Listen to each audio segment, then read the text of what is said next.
Aujourd'hui, j'ai l'honneur de recevoir Laurent Chambertin, ancien passeur de l'équipe de France de volley, 350 sélections en équipe de France. Il a joué dans différents clubs comme Grenoble, Cannes, Ravenne en Italie, Poitiers encore en France ou Ajaccio. 5 fois champion de France avec le club de Cannes, 3 coupes de France, une coupe d'Europe avec le club de Ravenne. Enfin, il est converti en tant que consultant pour Eurosport, commentateur également aux JO de Rio et de Tokyo. Coach et préparateur mental, aujourd'hui il intervient pour la cellule haute performance à l'INSEP, dans lequel il intervient dans le cadre des JO 2024. Et enfin, fier papa de 2 jeunes grandes filles. Bonjour Laurent, merci d'avoir accepté ce petit interview. Je t'en prie, avec Donc, plaisir. on l'a vu dans la présentation, tu as un grand parcours de sportif. Ouais. Aujourd'hui, tu pourrais nous donner le ou les moments marquants les plus importants de ta carrière. Pas simple hein, comme question, tu sais ça. Le ou les, moi sur 20 ans, 25 ans de carrière, c'est pas simple de déterminer et d'identifier un ou deux passages importants. En réfléchissant, je pense que le premier, c'est le déclencheur. Bien souvent, c'est ce qui, ou le déclencheur ou l'enclencheur plutôt. Donc c'est mon arrivée à Grenoble. Après 3 années d'apprentissage entre guillemets dans les sections jeunes à Lyon. Et c'est la chance qu'on m'a donnée à Grenoble de pouvoir m'exprimer, donc et de signer mon premier contrat pro. Alors c'était pas des contrats à l'époque, mais en tout cas, on rentrait dans un rythme pro. Et au bout de la deuxième, troisième année, j'ai compris que non seulement c'était une activité qui me plaisait, qui correspondait à mon ambition, et puis que j'avais ma place. Parce que très vite, j'ai été convoqué en équipe nationale dans le groupe France, pour participer au stage. Donc ça a été le premier moment important où j'ai pris conscience tout simplement que j'avais de la valeur en tant que volleyeur. Et puis dans le collectif, je commençais à me construire aussi en tant qu'homme. Je traversais une période assez compliquée à cette époque-là parce que je venais de perdre mon grand frère et du coup, ça m'a beaucoup aidé, notamment un garçon comme Pascal Beau qui partageait ma chambre à Grenoble m'a beaucoup aidé. Et puis j'ai trouvé en tout cas une deuxième famille à Grenoble qui m'a permis de partir sur cette voie-là. Ensuite, le deuxième moment important, c'est bien longtemps après, hein, c'est 6-5 ans après, ouais, mon premier titre avec l'AS Cannes, parce que de Grenoble, je suis passé à Cannes. Et dès ma première saison à l'AS Cannes, on a réussi à performer, hein, pas simplement parce que pendant le championnat régulier, on avait beaucoup de difficultés à trouver notre jeu, à trouver des équilibres. Et on s'est révélé pendant le play-off et on a gagné le titre contre le Grand Fréjus de l'époque, avec nos illustres grands frères aînés, genre Alain Fabiani, Akin Gapet, toute la clique, là, les Canadiens. Donc là aussi, c'était un moment, Paul Gratton, enfin bon. Et là aussi, ça a vraiment été un moment important parce que quand tu gagnes ton premier titre, tu t'installes déjà dans une catégorie d'athlètes, dans ton sport, bien évidemment, mais au-delà aussi.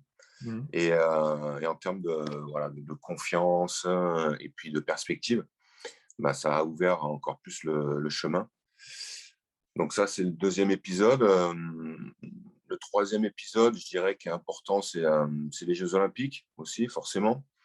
Jeux Olympiques de Barcelone, où après une année, pareil, assez compliquée, la participation au JO faisait écho sur une ambition, un rêve de rentrer dans cette petite communauté des Olympiens.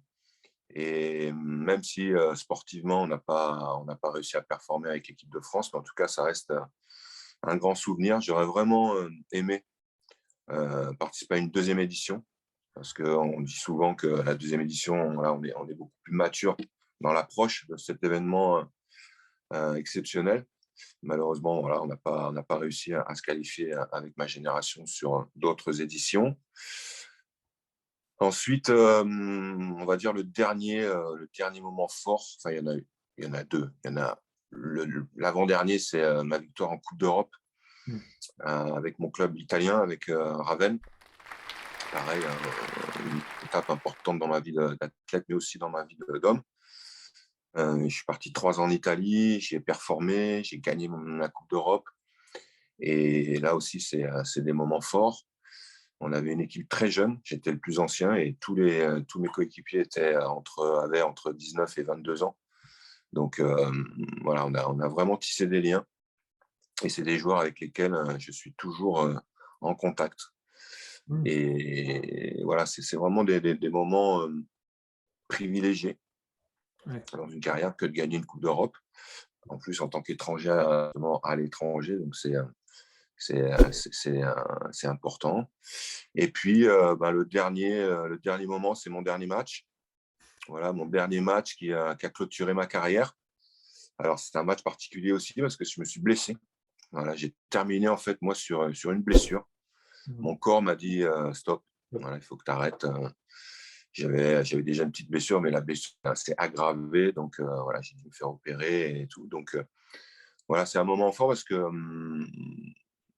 voilà, tu bascules dans ta deuxième vie ou ta troisième vie, en tout cas dans une autre vie. Et du coup, c'est pas simple. C'est pas simple, mais c'est un moment fort. Voilà. Est-ce que d'entrée, tu savais déjà, quand tu étais à Grenoble, quelle était la carrière que tu voulais mener? Non, je savais pas quelle carrière je voulais mener. Je savais, en tout cas, je savais que je voulais tout faire pour aller le plus haut possible, aller le plus loin possible, et puis gagner le plus de titres possible. C'était une ambition affichée. Moi, j'étais vraiment un athlète voilà, qui communiquait son ambition. Alors, des fois, ça paraissait un petit peu prétentieux, mais voilà, c'est toujours la dualité de la réception du message. Mais en tout cas, moi, je la communiquais pour porter, quoi. J'avais voilà, cette énergie de vouloir non seulement contribuer, participer, mais aussi gagner. Voilà, je voulais vraiment gagner, participer, mais pour gagner. Et voilà, j'étais de ces sportifs-là. Et ouais, l'idée que tu te fais, c'est que tu as vraiment envie d'aller au plus haut niveau. Et puis, deux choses, c'est d'être le meilleur à ton poste et puis de représenter ton pays. Voilà. Il y avait ces deux curseurs-là que je voulais monter à fond. Donc, effectivement, dès mon entame de carrière à Grenoble, où j'ai eu des sollicitations, puis j'ai eu des validations. Voilà, j'ai bien senti que je pouvais me hisser enfin, en tout cas, je pouvais pousser ces deux curseurs à fond. Ouais. À 40 ans, une carrière se termine. Qu'est-ce qu'on se dit à ce moment-là? Bah, justement, on se dit que c'est terminé. Malheureusement, c'est vraiment le mot qui vient tout de suite après. Hein. C'est très, très difficile, même si tu l'anticipes, parce que voilà, moi, je commençais vraiment à réfléchir à mon après-carrière à partir ouais, de 2001, 4 ans avant, l'année de ma dernière campagne internationale, l'année de ma dernière sélection en équipe de France. Et voilà, à partir de ce moment-là, j'ai basculé déjà dans un autre, ouais, dans un autre étage, dans une autre réflexion. Mais tu te dis que ça va se terminer. Tu te dis ça va se terminer, ça va se terminer. Alors, plein d'idées qui traversent l'esprit, mais quand c'est terminé, là, c'est comme voilà, une grosse gifle ou alors une grosse chute. En tout cas, il y a un manque, ça c'est sûr. Moi, j'ai vraiment ressenti le manque d'aller entraîner, le manque de transpirer, le manque de me pousser, le manque de crier, le manque de sauter, enfin, le manque de partager le vestiaire. Enfin, voilà, il y a eu beaucoup, beaucoup de manques. Donc, c'est une période qui est très, très délicate. Et pour le coup, moi, alors je l'avais, comme je te dis, anticipé, mais je l'ai plutôt bien traversé parce que j'ai été, alors pas accompagné mentalement, psychologiquement comme toi et moi, nous pouvons le faire aujourd'hui. Mais en tout cas, j'ai été épaulé dans mon cercle familial, dans mon cercle amical.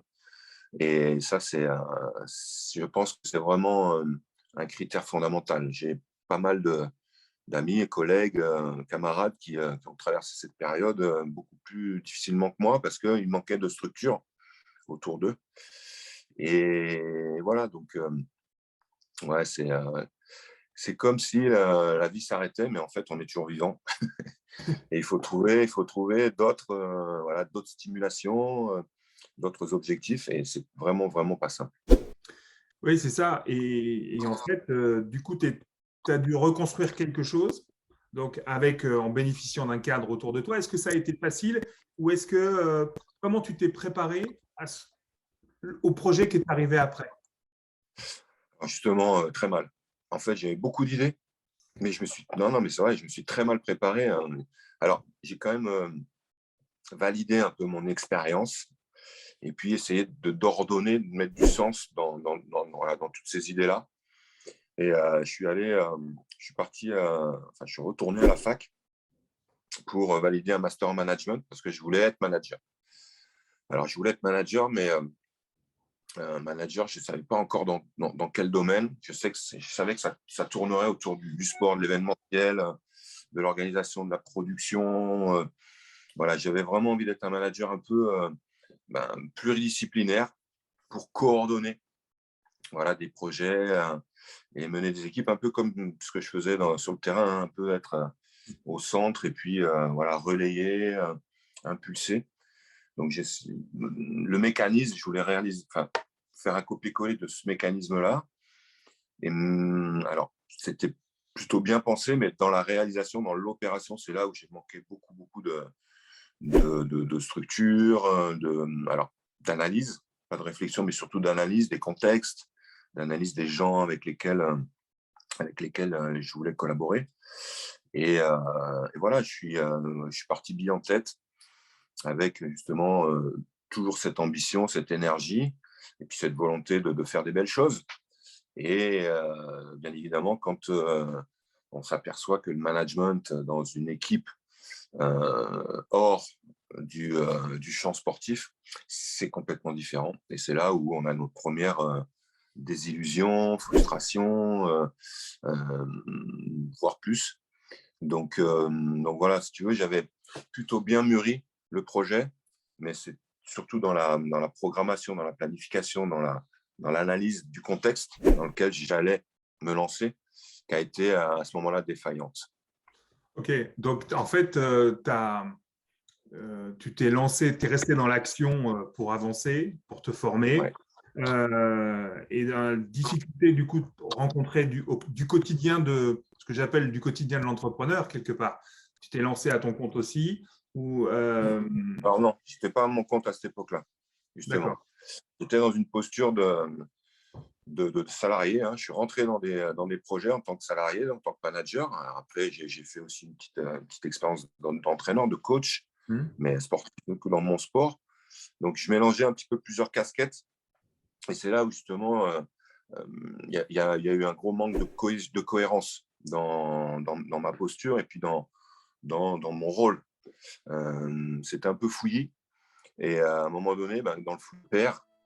Et tu perds, tu te perds en tant que professionnel, et puis tu te perds aussi en tant qu'homme. Et donc, pendant on va dire, ouais, ces 8 années, 7-8 années, alors, je ne me suis pas perdu longtemps, hein, bien évidemment, j'ai réussi à rebondir, mais sur les 3 premières années, à la fin des 3 premières années, j'étais vraiment pas bien. J'étais dans une grosse, grosse difficulté justement de cohérence de qui j'étais, de qui je voulais être, et puis de ce que je faisais.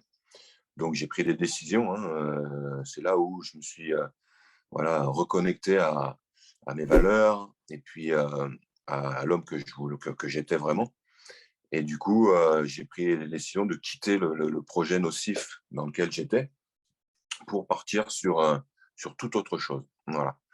Et c'est dans cette toute autre chose que j'ai évolué dans cette capacité à mieux comprendre, à mieux construire, à mieux questionner, à mieux anticiper les missions, les relations et puis les collaborations. Quelque part, tu as utilisé l'homme d'expérience sportive de haut niveau qui t'a permis d'affronter ce que tu disais tout à l'heure, le stress, la frustration d'où tu allais, quoi. Qui t'a permis de ne pas paniquer non plus et de continuer d'avancer. Alors effectivement, c'est vrai que à un moment donné, tu oublies certaines compétences que tu as parce que tu es pris voilà, dans un élan, dans un tourbillon qui t'amène vers, enfin en tout cas qui t'amène loin de toi, du coup. Et c'est l'idée, ouais, c'est ce que tu viens de dire, c'est de te reconnecter sur ouais, tes capacités, tes talents, tes forces, pour à un moment donné réagir et puis mettre en symbiose, voilà, tu l'as dit aussi, les valeurs, les principes et les besoins qui nous animent et de ne pas être en décalage justement avec ça, de retrouver de l'équilibre pour que tu redeviennes vertueux, que tu redeviennes performant, que tu redeviennes positif et te lancer dans un projet qui te ressemble, quoi. Donc, effectivement, quand je te dis je me suis perdu, alors il y a cette notion de plus savoir où on est, donc de plus savoir quoi faire, mais surtout aussi l'oubli de soi. L'oubli de attends, mais qui je suis vraiment, quoi. Je suis en train de vivre des choses que je suis pas OK avec ça et pourtant je le nourris. Donc, au bout de quelques mois, ça marche plus. Et donc, tu prends la décision de quitter. En tout cas, j'ai pris la décision de quitter. Alors, dans le métier que toi et moi nous faisons, des fois, on rencontre des personnes comme ça qui sont un peu perdues, mais qui restent justement dans un contexte qui n'est pas adapté justement ni à leurs compétences, ni à leur personnalité. Et c'est là où tu rentres voilà, dans de la souffrance profonde et dans un décalage qui t'amène à des états dépressifs. Et moi, j'ai eu ce réflexe-là, un peu, ouais, un réflexe de survie, mais surtout un réflexe de challenger.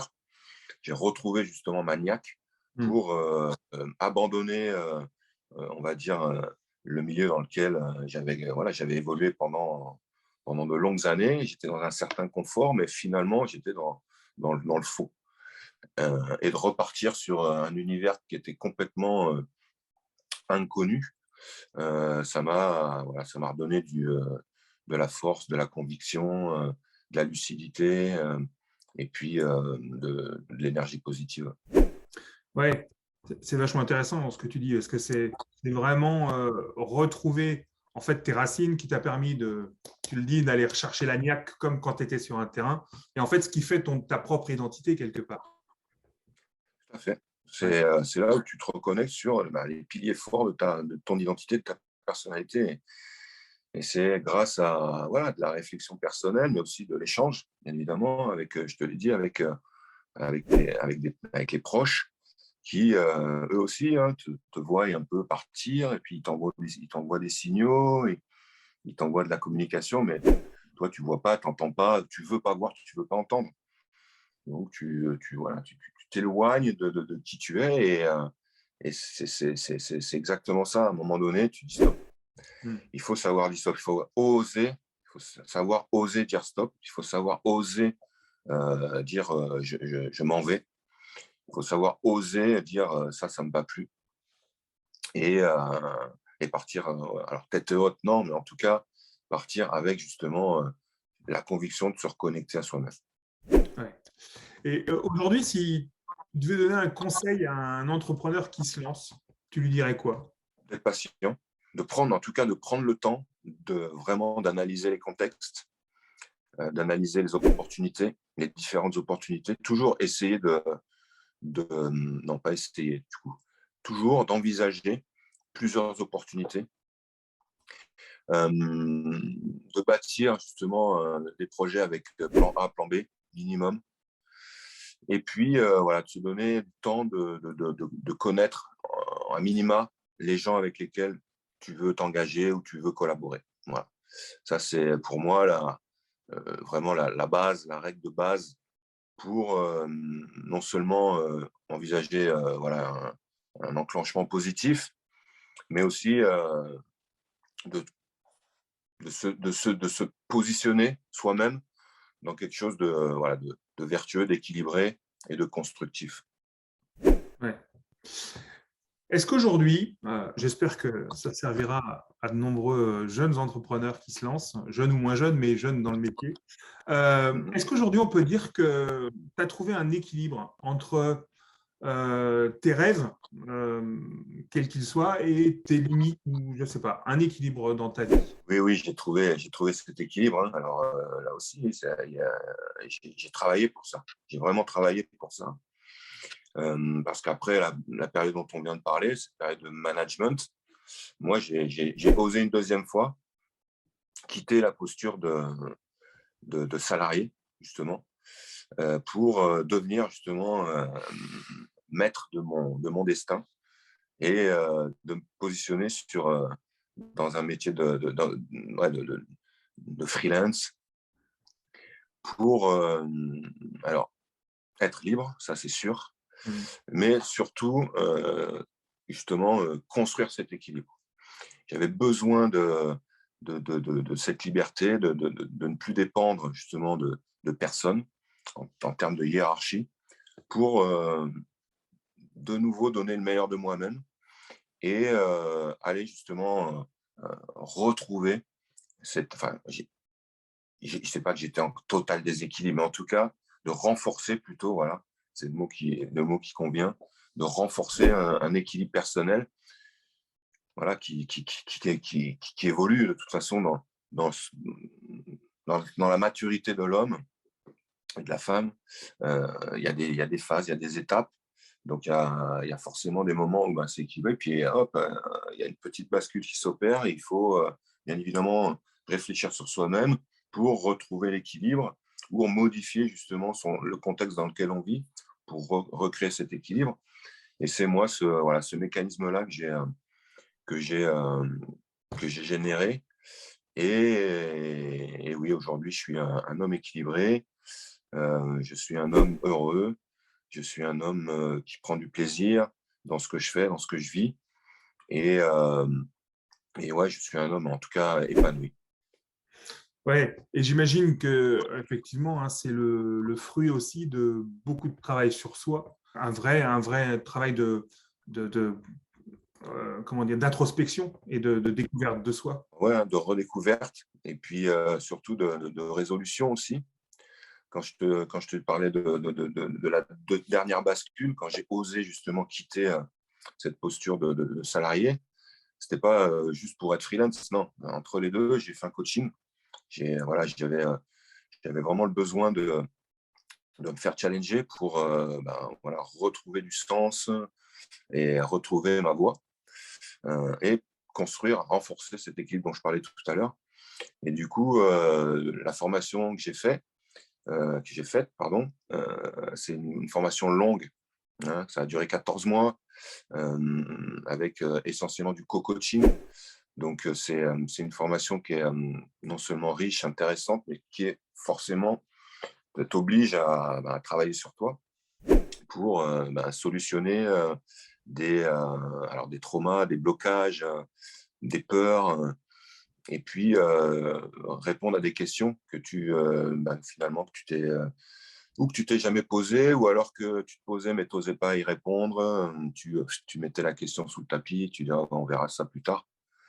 Et cette formation, elle m'a permis justement de découvrir des phases de moi, des faces et des phases de ma personnalité, comprendre comment je fonctionne et surtout comprendre là où je veux aller encore plus et là où je veux pas aller, où je veux plus aller. D'identifier justement les contextes, les relations dans lesquelles je ne veux plus aller. Et cette introspection dont tu parles, ce questionnement profond, il est essentiel justement. En tout cas, il a été essentiel pour moi pour voilà, retrouver et renforcer un équilibre que j'avais perdu. Tu es aujourd'hui préparateur mental en même temps.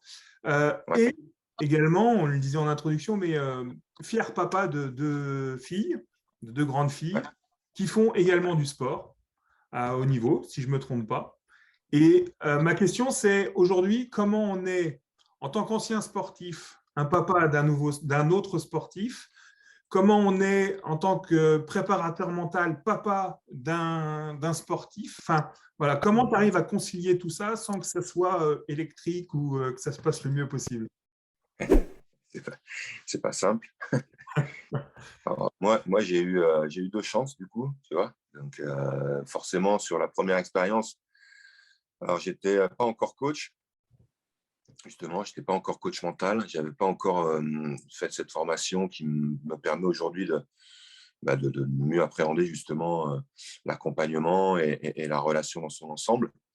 Et c'est vrai que dans l'accompagnement de ma première fille, qui était basketteuse, parce que je dis qu'elle était, parce qu'elle a arrêté, du coup, elle a arrêté après 12 ans de carrière. J'ai pas tout bien fait. J'ai pas tout bien fait. J'étais plus papa que coach.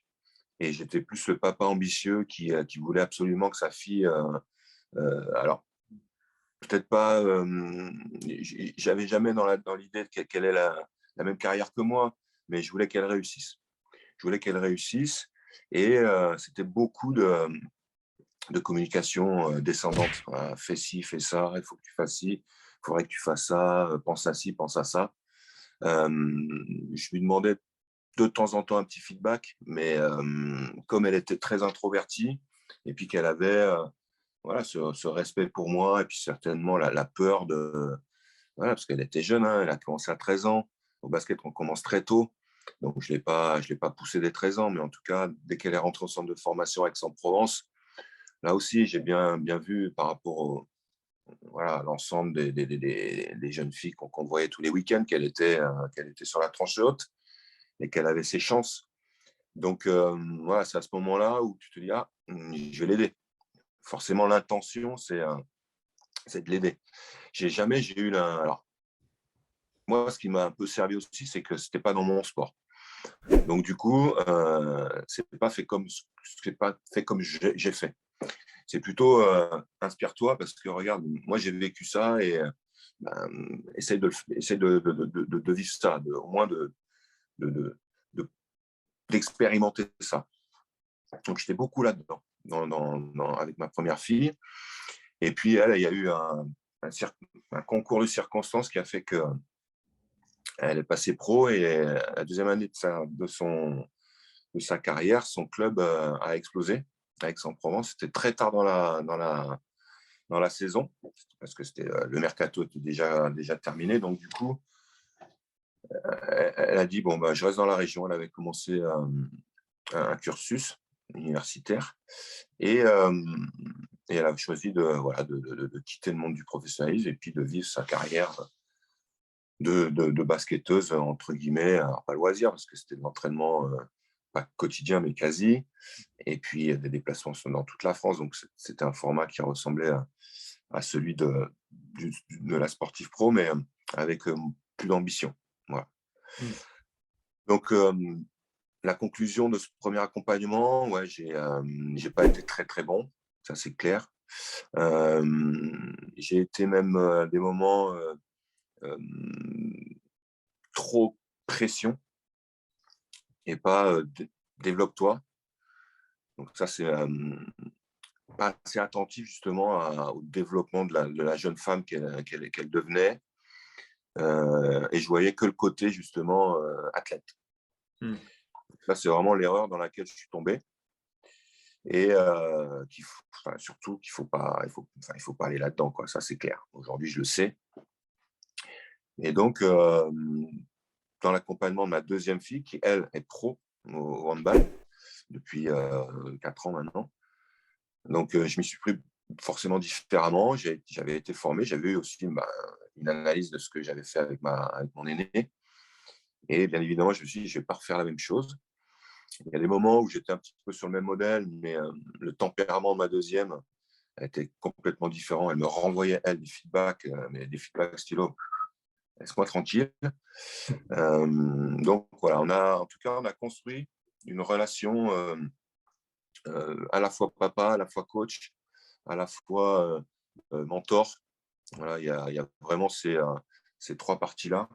Le papa, quand elle est, bien évidemment, en souffrance, c'est impossible dans ces moments-là de déconnecter l'affect parce que c'est notre sang. Donc, voilà, même avec l'expertise qu'on a développée de coach, c'est impossible de pouvoir se détacher de ces moments de pic émotionnel.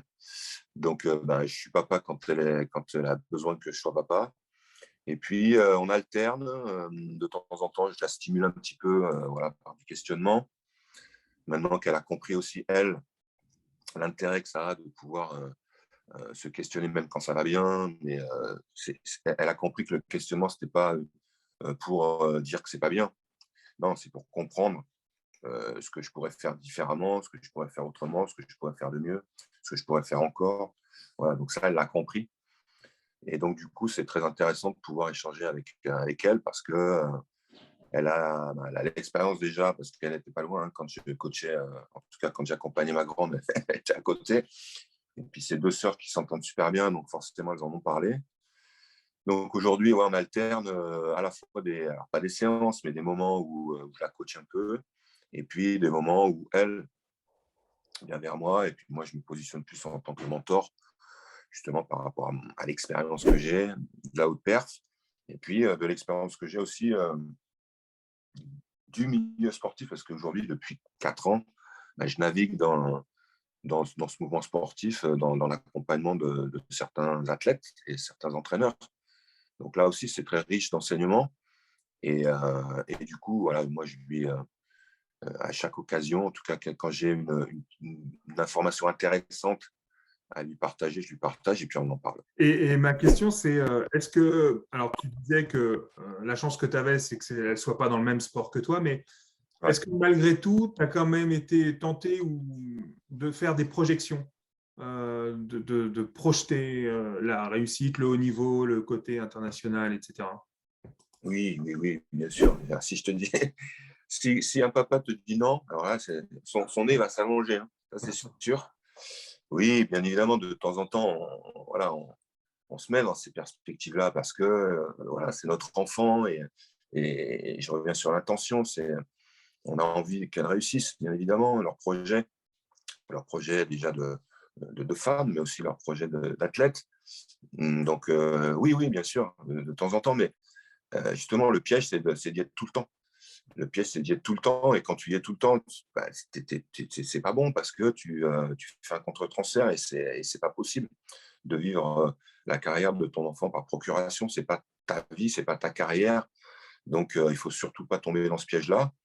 Oui, de temps en temps, de pouvoir rêver, ouais, rêver pour elle, et puis d'aller la stimuler dans ce rêve-là, de la pousser un petit peu, de l'orienter vers ce rêve-là, bien évidemment. Et moi, je trouve que, enfin, je pense même, je sais même que que ça marche, que ça marche. Donc, mais il faut toujours trouver voilà, le bon dosage et puis la bonne distance pour que ça soit efficace. Et à un moment donné, il faut aussi faire preuve d'objectivité, de lucidité pour se dire elle va y arriver, elle peut y arriver. Parce qu'à un moment donné, tu dis ben non, elle a pas le niveau. Elle n'a pas le niveau, et puis c'est pas grave. C'est pas grave. Qu'elle n'ait pas le niveau, c'est pas grave. Même si moi, j'ai été au niveau, à ce niveau-là, si elle n'y arrive pas, c'est pas grave. C'est juste son destin, sa vie, et c'est bien comme ça. Donc voilà, moi aujourd'hui, je suis vraiment dans cette posture-là, et ça se passe plutôt bien. Voilà, le conseil aujourd'hui, ce serait de dire, c'est pas grave si tu n'y arrives pas, ou ce serait plutôt, euh, tu peux croire en toi et va jusqu'au bout. Ben, il y a celui-là, c'est celui-là. Crois en toi et va jusqu'au bout de ton projet, bien évidemment, en te donnant tous les moyens, en faisant tout pour justement réussir à atteindre ton objectif. Mais si l'objectif n'est pas atteint, c'est pas grave. Et c'est là où tu vas capitaliser sur tout ce que tu as mis en place. Moi, il y a un mot important dans mon vocabulaire d'accompagnateur, c'est capitaliser. Dans toutes les expériences, il y a quelque chose à prendre. Quand on atteint un objectif, oui, Il y a bien évidemment quelque chose à apprendre, beaucoup de choses à apprendre, mais dans la non-atteinte d'un objectif, il y a aussi beaucoup de choses à apprendre. Et il faut justement changer d'angle plutôt que de voir la non-réussite, l'échec. Alors, souvent, on parle d'échec. Moi, j'aime pas. C'est non, on n'a pas réussi. C'est une non-réussite ou une limite. Il faut identifier une limite, un seuil pour pouvoir analyser et pouvoir, comme tu disais, se remettre en perspective, en projection. Ou alors faire un constat, voilà, faire un constat, et dire, ben, voilà, ça c'est mon meilleur niveau et je vais bien vivre ça. Je vais bien vivre ce niveau-là. Donc ça demande ouais, de l'humilité, de l'objectivité, euh, de l'honnêteté par rapport à ce qu'on ressent et puis surtout ce qu'on fait. Mmh. Donc aujourd'hui, il y a beaucoup de... Enfin, il y a beaucoup, il y a des outils hein, pour ça. Hein. Le conseil, c'est ça, c'est de fais tout mets tout ce que tu as en toi pour aller au bout de ton projet. Euh, Remets-toi en question quand il faut, questionne quand il faut, fais-toi accompagner quand il faut, fais-toi aider quand il faut, euh, innove quand il faut, voilà. Être dans cette énergie-là, dans cette démarche-là. Et puis, à un moment, bah, il y aura un seuil. Alors, si c'est le seuil au plus haut niveau, bah, tant mieux. Puis si c'est le seuil au niveau national, ben, c'est super. C'est super. Et avec ça, ben, qu'est-ce que tu vas puiser en ça? Qu'est-ce que tu vas récolter dans tout ça pour que ça te construise dans ton com aussi? Mmh. Et que ça continue justement à rester actif une fois que le sport euh, sera terminé. Et ça rejoint, ça fait un écho à ce qu'on disait au tout départ. Mmh. C'est que plus tu vas être dans cette compréhension, ben, plus tu vas être dans ces transferts-là, eh ben mieux tu vivras ta transition professionnelle. Si, s'il y avait quelque chose à refaire dans tout ton cheminement, dans toute ta rétrospective, est-ce qu'il y a quelque chose que tu changerais? Beaucoup. C'est déjà poser beaucoup plus de questions. Beaucoup plus de questions. Ça, c'est la première chose. La deuxième chose, c'est de, de prendre le feedback, euh, non pas comme une critique ou comme une remontrance, mais comme justement une information. Et puis, de prendre beaucoup plus de temps de pause pour justement faire des points, faire des bilans. Qu'est-ce que je ferais de différent aussi Je partirais plus tôt de France. Tu vois, cette notion de, pareil, un peu de zone de confort. Mmh. Je suis parti un petit peu tard en Italie. Alors à l'époque, c'était beaucoup plus complexe hein, qu'aujourd'hui. Donc je pense qu'aujourd'hui, ce serait beaucoup plus simple. Mmh. J'aurais forcément beaucoup plus d'opportunités. Mais à l'époque, je pense que j'aurais dû partir 2 ans avant, minimum, pour voilà, rebooster un peu. Donc, pareil, cette notion d'ouverture, cette notion de se challenger vraiment, même si tous les ans, ben, on repartait forcément au combat. Moi, j'étais à la SCAN, on gagnait tous les ans, donc forcément, il fallait continuer à gagner. Donc, il y avait une remise en question obligatoire, mais voilà, on était dans un contexte hyper favorable et peut-être que ça, voilà, ça, à un moment donné, il a manqué un peu voilà, de push. Autrement, mon rapport aussi avec l'équipe de France. Ouais, il y a eu des moments d'incompréhension où chacun était voilà, dans sa carte, dans sa modélisation, dans sa façon de voir les choses. Il y a pas eu assez d'interaction. Alors, j'ai été très critique, mais finalement, j'étais quasiment sur la même posture, quasiment. Donc, voilà, je ferai beaucoup plus attention à ça. Ouais, autrement, non, rester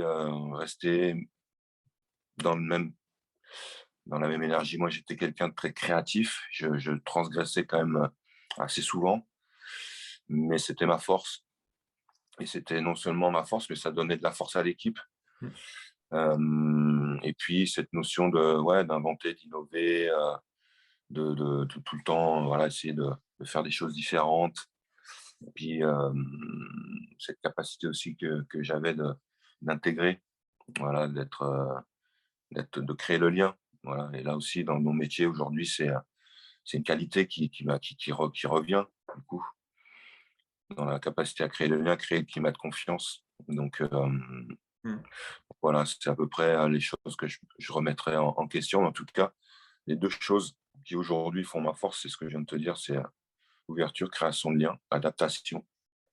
Donc ça, je le garderai. Ouais. Parfait. Eh ben, écoute, ouais, merci beaucoup de nous avoir un peu laissé rentrer dans la vie de Laurent Chambertin, dans l'intimité de Laurent Chambertin même, si je peux dire. Mhm. Merci de nous avoir partagé avec le recul ton expérience, que ce soit sur toi en tant que sportif de haut niveau, que ce soit sur cette fameuse reconversion dont on parle des sportifs de haut niveau et qui n'est pas simple à vivre et que c'est un vrai sujet, tous les challenges qui sont à ce moment-là et puis de voir un peu comment on peut relayer, nous, en tant que coach ou en tant qu'ancien sportif, le savoir-faire acquis sans tomber dans l'émotionnel, sans tomber dans les pièges de l'affectif avec nos proches ou en tout cas même presque des clients, parce qu'on s'attache à nos clients aussi. Ouais, c'est vrai, c'est aussi un aspect qui est, en tout cas, une des difficultés de notre métier. Je suis complètement d'accord avec toi.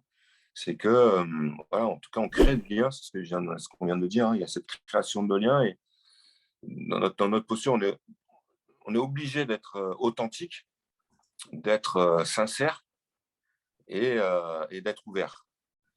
Donc, du coup, ben, forcément, il y a ouais, une dose d'affect qui naît et il faut être très, très vigilant, très attentif justement à ne pas que cette dose d'affect, elle bascule dans le trop et ouais, de basculer dans un relationnel affectif.